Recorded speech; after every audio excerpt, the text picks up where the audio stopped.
by Riverside.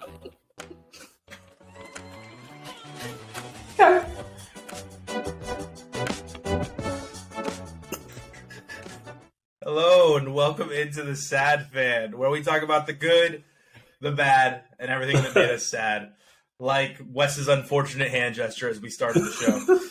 I think sometimes he thinks we're just a radio medium, so he does all kinds of funny things while we're on screen, and he doesn't watch it back. He doesn't watch it back, so he doesn't know how he looks on screen. It's fine. It's good. You know, I only caught a part of it, so me bringing attention to it made it worse. True. Now, it's Super Bowl week, so it's one of the happiest times of the year, I think, right? Is it? I had no idea. I had no idea. I heard it was Superb Owl Week. Superb Owl Week. I thought it was NBA LeBron James week. I mean, he took it. It's like you know what? It's the worst time to do what LeBron James did, because we're going to be like, oh, he did it. And we're already like short-sighted as a society. Like we're already on to the next thing. But this week of all weeks, we really are on to the next thing. And he did it on literally the day before Hump Day, right? So Tuesday night, which who cares about Tuesday night? And then he did it against the Thunder, which who cares about the Thunder? And there's just no magic to it except for the number. And he did it at home. And Kareem Abdul-Jabbar was there. Yeah. So is home still the it's Staples now. Or it's not even Staples anymore. Now it's a crypto, right? Yeah. It's a cryptocurrency. Crypto.com arena. It's always going to be Staples to me. Yeah, it's always care. Staples. Just like what the hell is the Moda Center? It's the Rose Garden. Oh my Exactly. gosh. What's the one in Pittsburgh? Heinz Field isn't Heinz Field anymore, but it's got a really stupid name. Like if you look it up, it's got like the dumbest name ever now, and I can't, but it's hard to pronounce. Like I can't pronounce it. And Acrisure? I told you it's a weird name, right? It's a weird name. Ackershire. It's so stupid. Yeah. Yeah. But yeah, no, I guess he did it at home, but it's not the the Forum, right? Which is where the Lakers played before Staples, so it's not the Forum. Like, With I'm Kareem, sorry, he did it in the house that Kobe built, so it's a thing, you know, and it's great. He's the greatest basketball player of our generation, and he will go down as such, and he will go down as someone that's underappreciated. And I fall among those that have underappreciated LeBron James. I've tried to make up for it in recent years by admitting to myself, okay, he's probably the best to do it.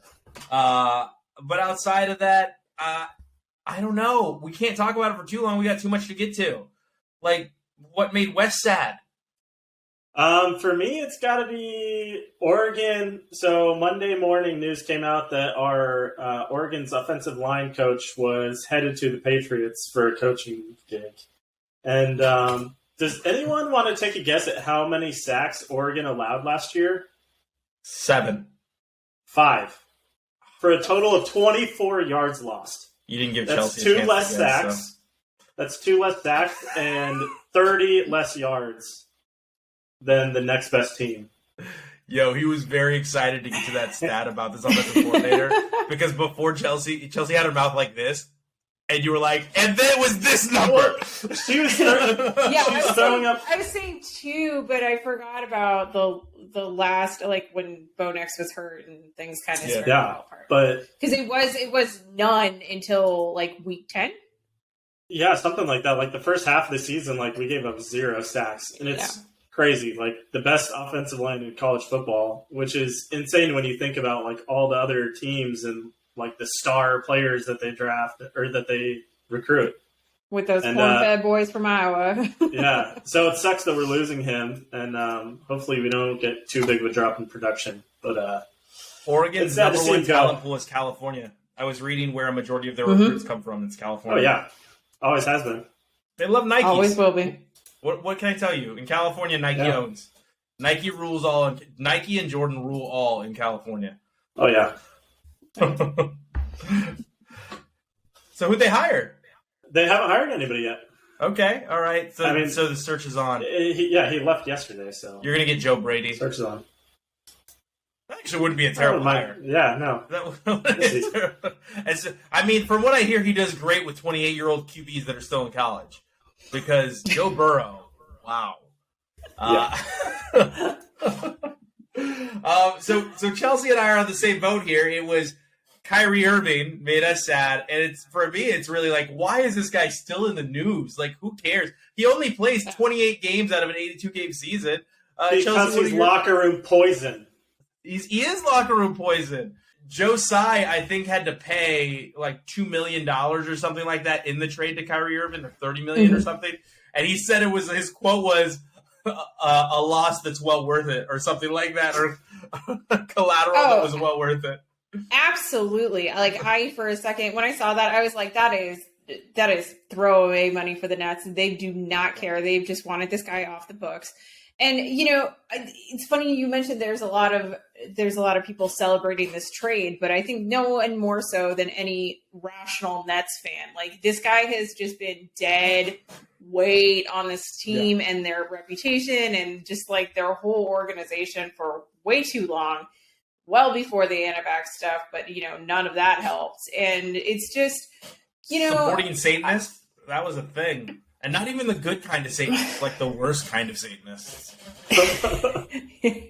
I don't have a response for this guy. He's weird and needs a lot of mental health support, something's going on there that's just not adding up. And sometimes, maybe, I don't know what it is. Maybe he's just stupid. Maybe he just needs better people around him to like take the microphone away. I don't know. But all I know is he's already in Dallas 2 days and he's already sitting in front of the microphone saying the dumbest, stupid shit. And I'm just like, all right, well, he's not Brooklyn's problem anymore, because I'm a casual Nets fan. I occasionally go to games when I'm home. That initial round of complaints is going to go away very, very quickly, and it's going to just be same shit, different day. Very, very soon. And poor Mavs, they don't need this. They shouldn't have taken it. Poor Luka. Yep. Poor Luka. And also, that's the trade you make. So even if he does decide to play more than 15 games, even if he does decide that, he's a ball-dominant point guard. Luka is ball-dominant. How does this help that team? They're both. That's the reason why they had to, let Brunson walk. So yeah, I don't know what the Mavs are thinking, bringing in another ball-dominant player.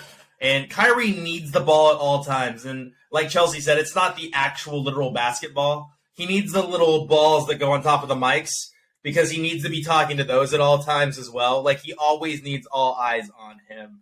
And I think it's funny that, Chelsea, you made the comment, like, maybe he's just stupid. Maybe he's just dumb. Well, you didn't say stupid. You said dumb. I apologize. I don't mean to put words in your mouth. Same thing.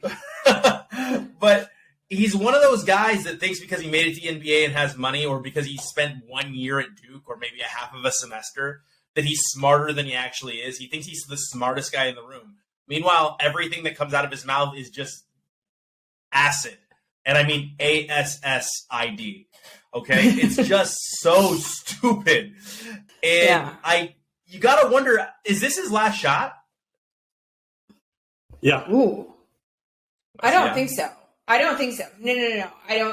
If he poisons the Mavs locker room, nobody wants anything to do with him. No, because you know what? There's always somebody very desperate for anything that will work. They just try and make it stick. And sometimes, they'll just try to throw everything that they have at him and to try and help him.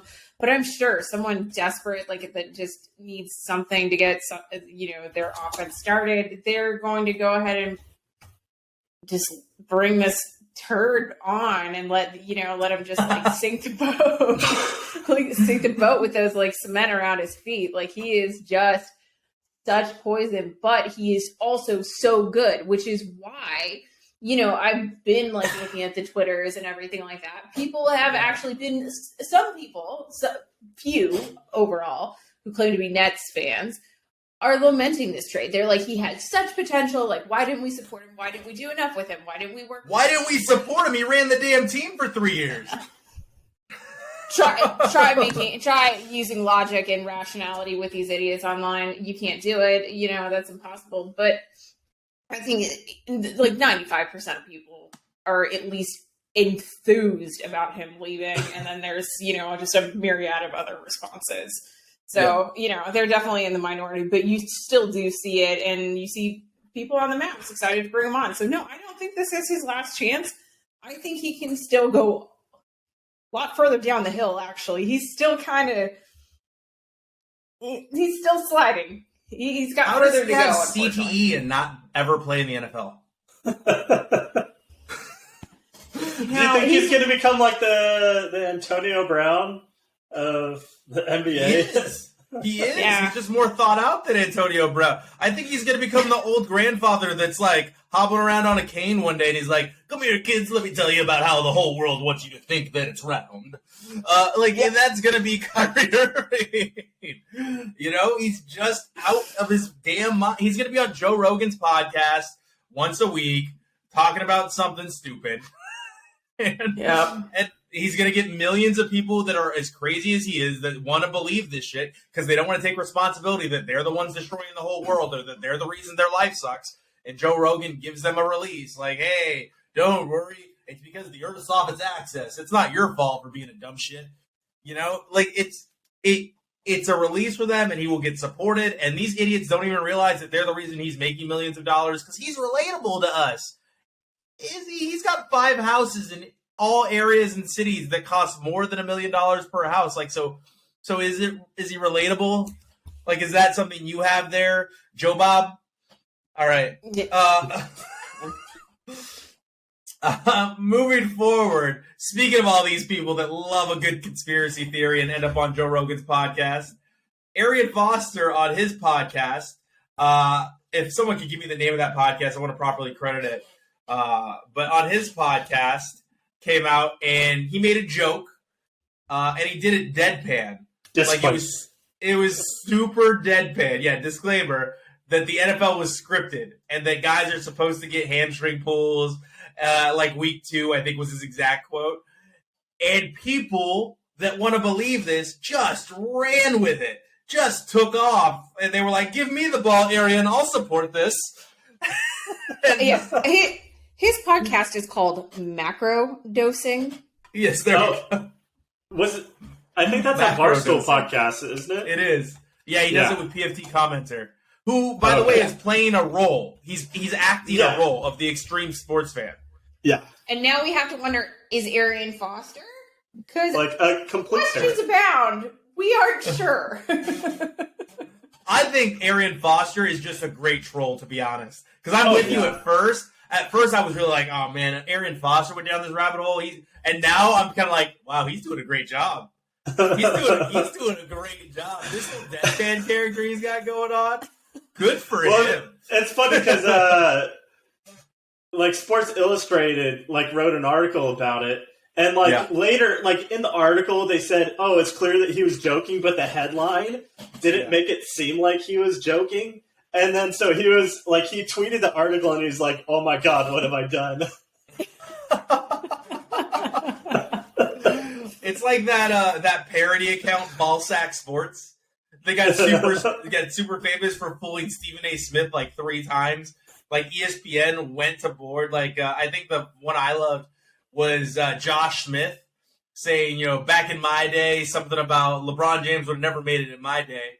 And Josh Smith was drafted after LeBron James. But people didn't realize that it was bullshit. It was a parody. Ballsack Sports was making it up. And they ran with it. I think they did it on, Pardon the Interruption. So... What a name. It's... these... Go ahead, Wes. The best part is, just all the other NFL players who took it and ran with it, during the Pro Bowl, they were like, that was part of the script. He threw an interception. He was like, that was part of the script. Yeah. Micah, that was Stephon Diggs, yeah. And then Micah Parsons with the, damn, I was so mad when I got the script for the Cowboys this year. What was your favorite again, Wes? The DeMar Hamlin? Oh, yeah. It was someone posted a video, and it was DeMar Hamlin after he got the script, and it was some guy yelling, "I'm dead! I'm dead! I'm freaking dead! Oh, wait, I'm alive!" I think playing a video game or something.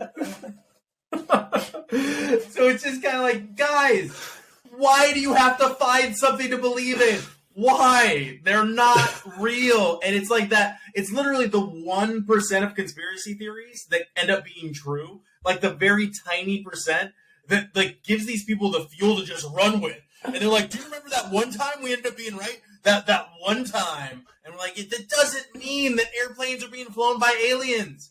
Like, what are you talking about? Go ahead, Chelsea. Yeah, 1% is a little generous on that figure. It's going to be like 1/10 of 1%, but with like the QAnon sprawling of conspiracy theories and rolling them all up into one like George Soros backed crazy meta conspiracy. Yeah, no, we're down. We're out of significant digits on this one. Can we just do a podcast on like CIA's MK Ultra, that stupid mind control experiment they tried? But that was real. I know. That's why I'm saying the stupid mind control experiment they tried. Who's the politician in Miami that just keeps adding stuff to his resume and getting away with it? Like that he was a number one recruit for a volleyball team, but he's like 5'1". Like, no. You're thinking of George Santos, and he's from New York. George Santos. It's real embarrassing, dude. Oh my god. But he's a politician in Miami or in Florida, isn't he? No. Is it New York? No, just because he's gay and Brazilian and like should be living his life in Miami doesn't mean he is Miami. I think you're confused with Ron DeSantis. But that guy actually went to Harvard, unfortunately. Yay, win for Harvard. All right, off the politics. Let's go back to wild sports conspiracies. But no, this guy just said something recently that he did. Like he was a producer on Star Wars or something. And I can't remember like what it was. It wasn't that, but it was something to that extent that I was like, what the hell did this guy just add to his resume? So it's like something new every day. They're just taking advantage of all these people that want to believe things like the NFL is scripted. And it's just not true. But we got to get on to the Super Bowl. And that brings us to the question of the day. Wes, when you give yourself a Super Bowl of cereal, do you pour the cereal in the milk or the milk in the cereal? You pour the milk in the cereal. Chelsea? Cereal first. You put the cereal in the bowl, and then you pour the milk over the top, and you make sure you saturate all your shredded wheats or whatever you got. Yes. Lucky Charms. It is absolute sacrilege and just a sign of a collapsing society if you do it the other way. It's also like the toilet paper. Don't even get me started. There's only one way to do this. I agree with that, with the one way to do the toilet paper. I don't want to be a show that talks about too many things. No, Wes, no. You were just married and domesticated for too long. You gave in. She was too powerful for you, and you gave in. There is one way for toilet paper, and you know it. Which way is that? Over. Toilet paper on top. Yes, on top. I used to do under, and then I do over, but I don't really care. It doesn't really make too big of a difference. Like I told you, I've done it both ways. It makes all the difference. In the ripping, in the sectioning, it makes all the difference. You're fired. You're disowned. You're not in my will anymore. Get out. See you later. I'm fired. Why is he so committed to this bit that he had to actually get up and walk away? Okay, fine. I'll finish this episode. but the cereal, Wes, this is a real question that was posed, and people were on the side of milk in the bowl first. And like Chelsea said, it's the end of the world. Who said milk first? Like hundreds of people. It makes what? No. Mm-mm. Because then, how do you know how much cereal you're getting? You gotta how are you getting? Measure, yeah. You gotta put like how much cereal you want in there first. You're like, oh, that's a good amount. All right, that's how much cereal I want to eat. Exactly. Yeah, the milk is an accessory. Yeah, exactly. The cereal is the star in this equation. The cereal is supposed to shine. So if you are pouring milk in your bowl first, you have done something wrong or your family has let you down. Yep. Or you're related to Kyrie Irving. Or you're related to Kyrie Irving. Wes is getting progressively more irritated with with this conversation. So I always say this: Wes is the smartest numbers I've ever met, and it's funny because he's so smart that you can tell the engine your gears are spinning. Like, how could people be this dumb? Like, how is this even a thing? Unfortunately, it is, and fortunately for all of us, Tom Brady is having his hot boy summer, and he is doing underwear pics, and he's doing his best impression of Mark Wahlberg. From the 80s when Mark Wahlberg was young. Unfortunately for all of us, Tom Brady's 46 years old. Yeah, but Tom Brady's also had like some telomere lengthening, like experimentational stem cell bullshit. I'm gonna dive right off the deep end of the conspiracy pool on that one because something's just not adding up there. No. Maybe a little hairline touch up at 46. Well, that's not unreasonable, and that's like a thing we all know about. But I mean, like, yeah, I know he's doing like macrobiotic diets and weird stuff where he won't eat strawberries, like you said earlier. But like, I mean, I feel like I look pretty good, but I cannot pass for 2 decades younger than I am. I can't pass anymore. I can't. I don't really get carded anymore these days at the bar, and it's. You're not even gonna check. You're not even gonna check. Yeah, we're at that point in my life now, but yeah. I saw a little one. Go in. You're good.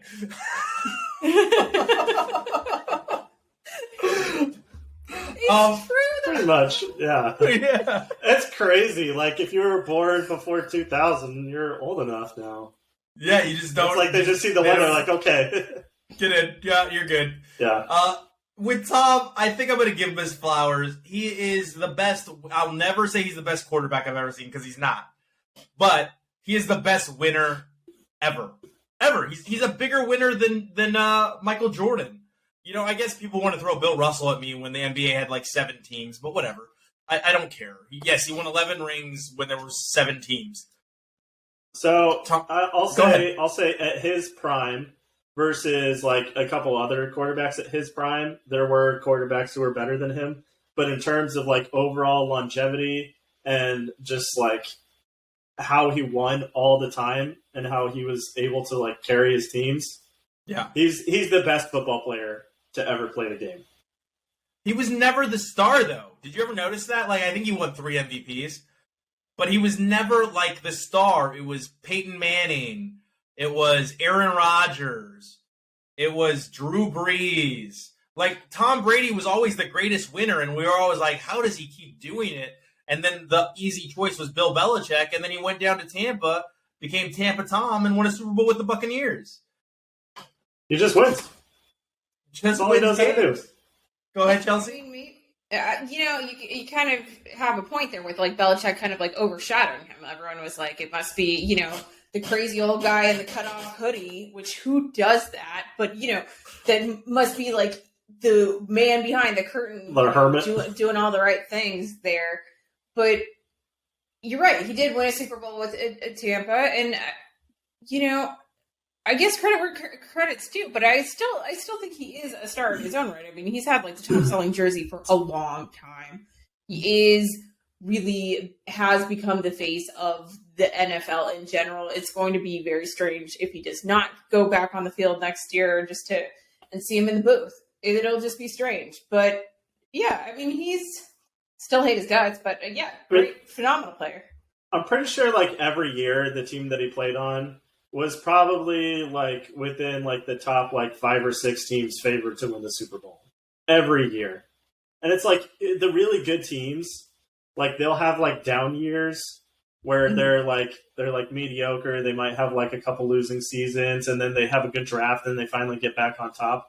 But then it's like that window is like so small because it's like most quarterbacks start like declining like 35, and it's like I kept being like, like after I saw Peyton Manning retire, I was like, Tom Brady's going to start like declining, like his performance. And it just never happened until this year. Yeah. This year was definitely a drop off. And again, and he still made the playoffs. Yeah. Well, yeah, exactly. It's not even that far of a cliff to fall off of, and he definitely had. I feel like this. Yeah, I feel like this Bucks team though did have less pieces around him that they could really mold with. They were really just kind of like stuck in one gear. He needed his Gronk. Yep. Well, and his whole offensive line was either hurt or quit in the offseason, so right. Yeah. He just can't get hit. That's the thing. You gotta hold him up like porcelain at this point in his career. I have no doubt in my mind that he's done. He's done for good. He's not going to unretire. Until next year. Goonies never say die, man. It'll be interesting to see how he is on the mic in the booth. So, yeah, you said he was signing his paperwork with Fox. Yeah, he's there. He's there now. He's already announced that he's with Fox 2024, so he's going through all of the pre-Super Bowl stuff. I'm sure he's going to be on the broadcast for the Super Bowl. I'm sure. Like, there's no doubt in my mind he's going to end up in Phoenix and do something with the broadcast. Even if it's like 2 minutes, 3 minutes, 4 minutes, they're going to trot out their super expensive horse and be like, look at this. Oh, that wasn't a joke about his new long face.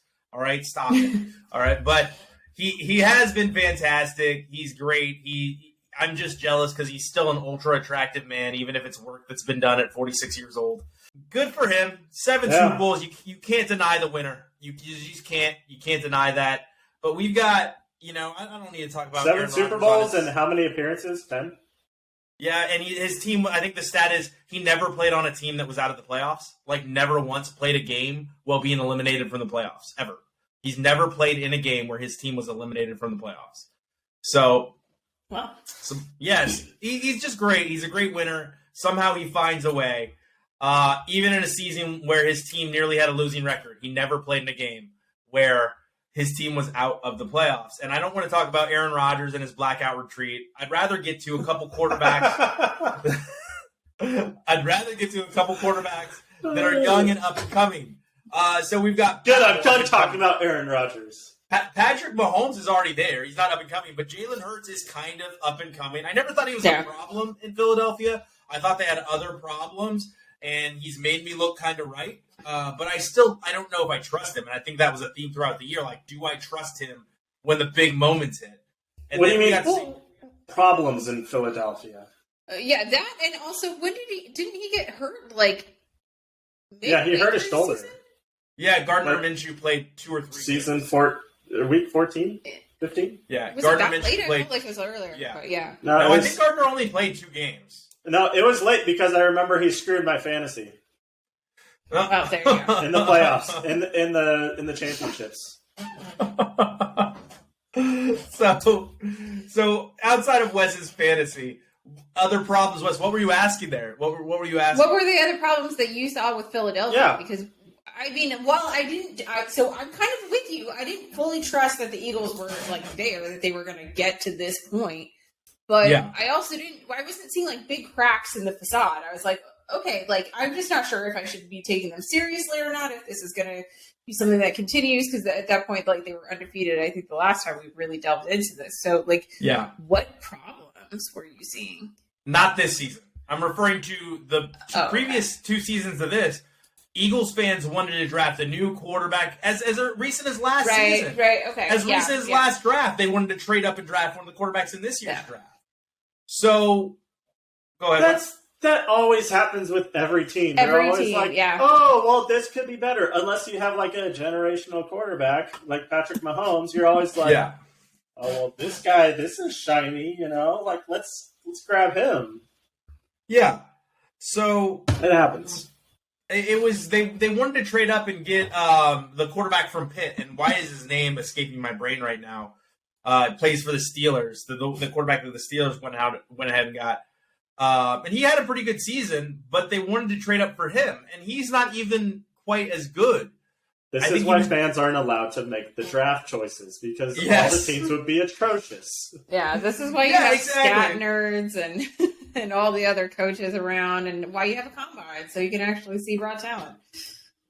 Well, on top of that, like, it was the Steelers had a good draft when it came to that, but pardon me, the Eagles trading for A.J. Brown during the draft, I thought won the draft because they had already drafted Jordan Davis on the defensive line, who I thought was the best defensive tackle available, which is a hole they needed.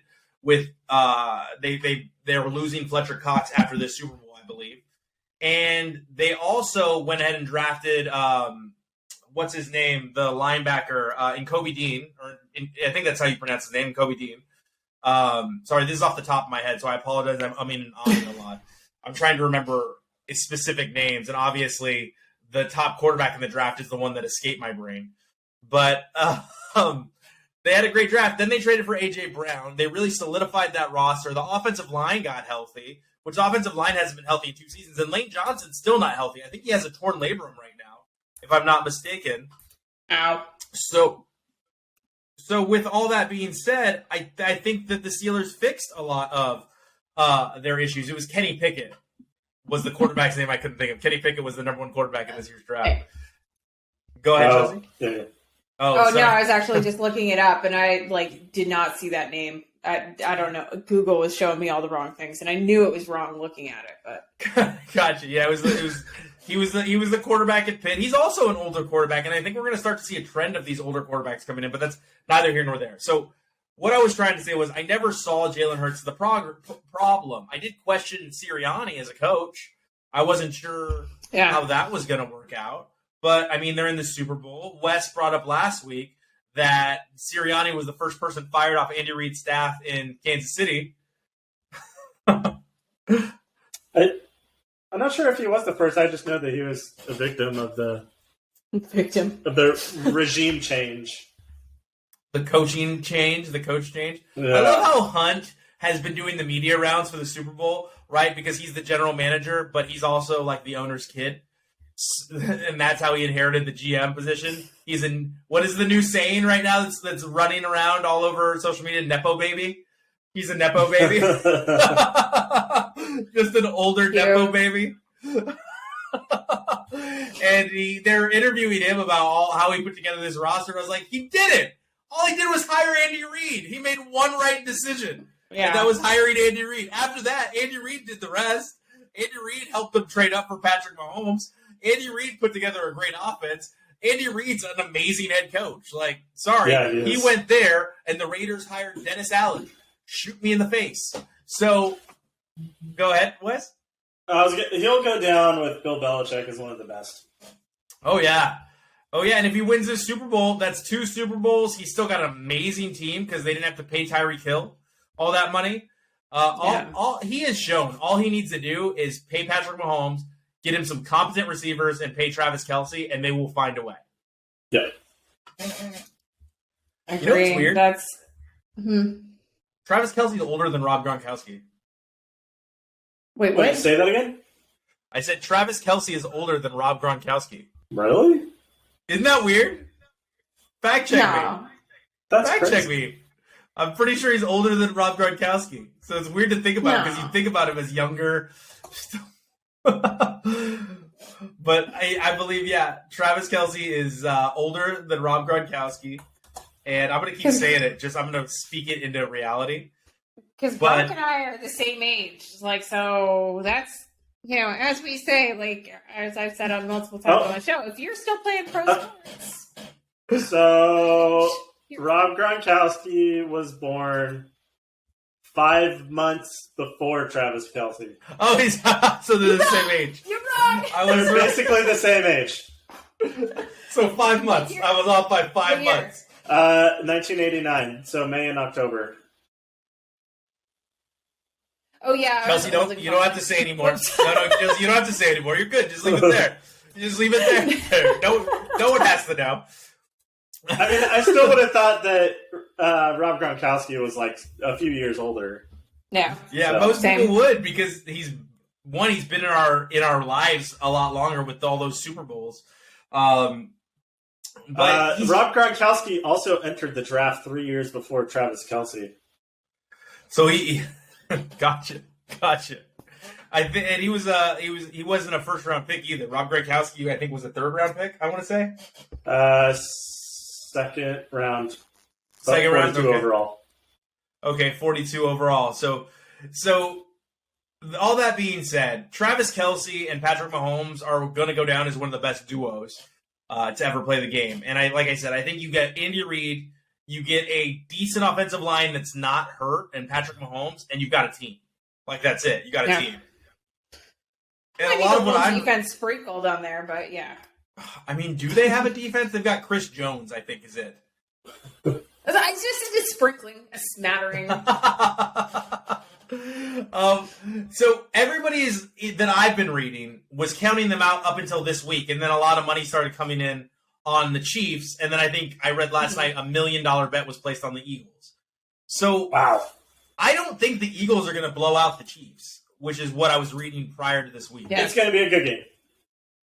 Yeah. No, everything I've read is even though all the money was coming in on Philly, is that there's like all the odds and like statisticians are still saying that it's almost dead even. So same thing as I was saying last week, like the FPI is saying like 50.1% to Philadelphia. I think it's going to be a fantastic game, which is great. In these championships and the like, it's way too common that it's lopsided or just kind of, it's over by the second quarter and you're like, do we keep drinking, guys, or are you just watching the commercials here, So it's good to see some healthy competition, and hopefully the game pans out that way. By the time the Super Bowl is over and we're into next week, I could look like a total ass clown. Sorry. I mean, if you want to talk about like even stats, they have both scored the exact same number of points this season, 546. Who's given up more points? Chiefs have. So the point differential for the Eagles is better. Yep. There you go. Probably only better. Eagles by 20. Yeah, I also have it written down here 50-50. That's what I wrote down. Yeah. I wrote down 50-50. I'm 50-50 on this game. Because Jalen Hurts could choke everyone. I'm sorry. Like, yeah, he's looked good throughout the playoffs, but he didn't really have to do much.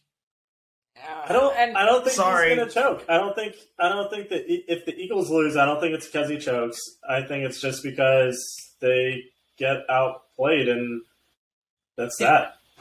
All I'm saying is throughout these playoffs, he hasn't had to do much. He played the Giants and Daniel Jones, right? So, great. Stop the running game, and you win that game. Okay? Stop Saquon Barkley and stop Daniel Jones from running, and that game's over. And then he played the 49ers, who had Christian McCaffrey at quarterback. He hasn't had a test. He hasn't had a test, and I think that's it. Whereas Patrick Mahomes had to go through Tom Brady multiple years, right? And then this year, he has to face down Joe Burrow again. See, this I get what you're saying, but I also think that the odds aren't. I don't know. I still think, based on that AFC Championship game, that there is something really wrong with Patrick Mahomes' ankle. If that tape slips, I was amazed at how little was showed. Like, I thought he'd play a lot worse. You had to look for it, but if you were looking at Toradol's a pretty amazing drug.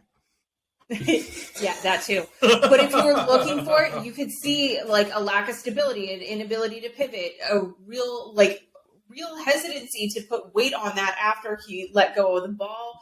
There were a lot of like physiological, like his gait issues when he was just even trying to walk up and down the field, not like run with the ball or anything like that. He did do like a slide one time, I think, but he still looks pretty iffy. And I know it's been 2 weeks and he's had, I'm the best physiotherapist in the freaking world that money can possibly buy looking at his leg, but those things, like once you start running on it, once you start getting into motion, if it swells, if the tape busts again, like I was saying, like he's throwing an interception, he's fumbling the ball like he did in the AFC Championship. He had a really stupid fumble, and it was because he just planted his foot wrong, and it just slipped out of his hand because his brain was also focused on where his foot was landing. So his brain lost sight of the ball and it fumbled. So Chelsea, I'm saying there's possibility.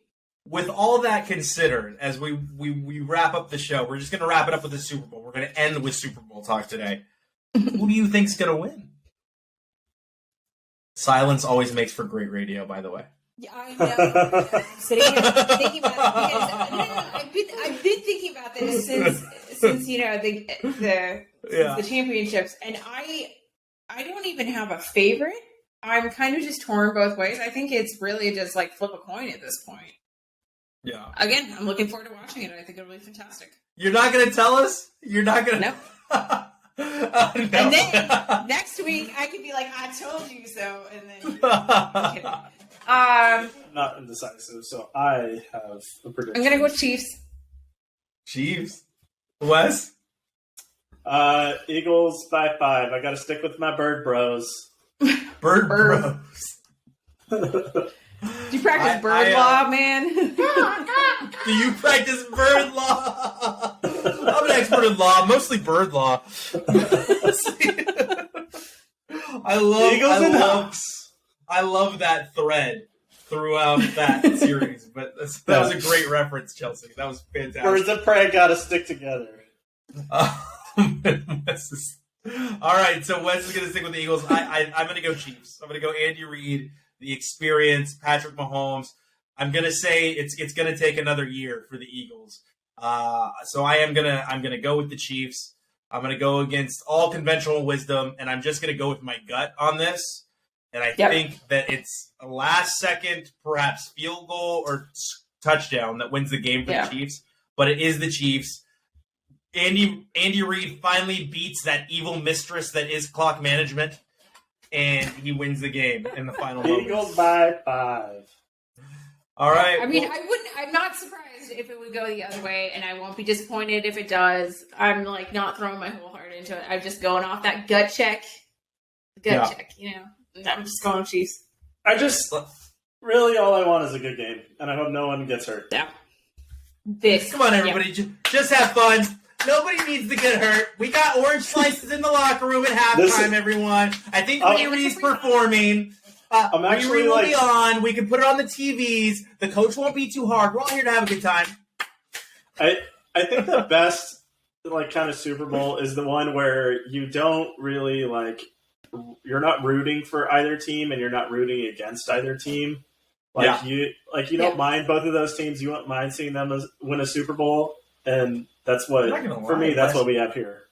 I know we gave him his flowers already, but it's really nice to have 2 years in a row where I don't have to watch Tom Brady in the Super Bowl. I kind of dig that. I know it's nice not having to watch an NFC West team win. And on that note, we are going to take the show off the air, and we are going to enjoy the Super Bowl on Sunday. So for Chelsea, for Wes, this has been The Sad Fan, and you can reach us at The Sad Fan Cast on Twitter. You can reach me at The Sad Fan 12. And you can always comment to the show on YouTube at The Sad Fan, all one word, podcast network. Thanks so much, everyone. Fly, Eagles, fly!